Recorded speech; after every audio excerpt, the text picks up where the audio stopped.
transatlantic slave trade.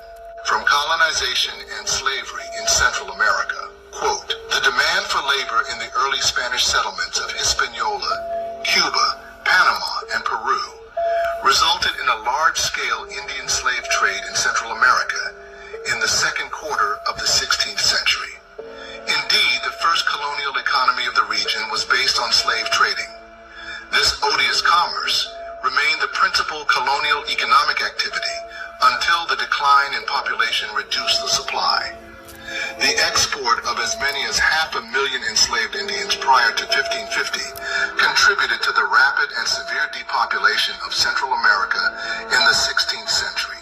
The subsequent demands for labor, particularly by British woodcutters interloping in Spanish territory in the 18th century, depended on the import of slaves of African origin, chiefly via West Indian markets. End quote.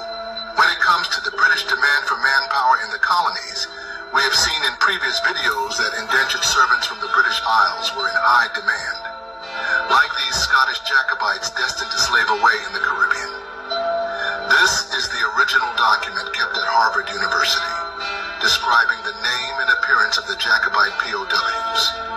In a previous video, we read the transcript and saw that only about 10 to 15% were described as quote-unquote white people, while the vast majority were dark-skinned. From the World's Columbian Exposition at Chicago, published by order of the Venezuelan government, quote, in 1535, the king again decreed that the Caribs should be reduced to bondage.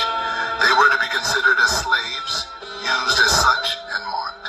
The zone of the pearl fisheries was extending, and fresh Spanish and Italian adventures were to prey on the wealth extracted from the mollusca. Cubagua was on the wane. Its pearl deposits were disappearing because the Indians, urged by the insatiable cupidity of the conquistadores, had ended by extirpating them. Here is the heart-rending narrative of Bartolomé de las Casas. Hardly had the Indian pearl fishermen issued from the water with a supply of oysters when their masters forced them to dive again without allowing them time to recruit their strength and draw breath. If through sheer necessity the Indian remained above water a few minutes, the master's whip obliged him to dive again. They were fed on the remains of oysters. Occasionally they got some cassave bread, but they never received any wine or strengthening liquor to restore their weakened bodies, which had become covered with scales through the continual contact of salt water. At night, these poor creatures were confined in stocks and loaded with chains so as to preclude any possibility of escape. At dawn, their dreary round of work again began. Many disappeared devoured by sharks. Others would faint away or vomit blood. Most of them died of hunger, cruel treatment, and despair.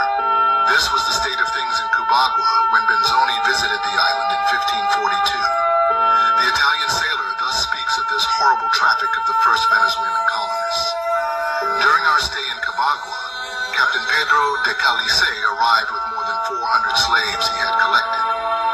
All these unfortunate beings were almost fainting, either from want of nourishment, excessive labor, and fatigue, or from the anguish entailed by separation from country, parents, and children. If some of them, overwhelmed with suffering, were unable to follow the others, the Spaniards, not wishing to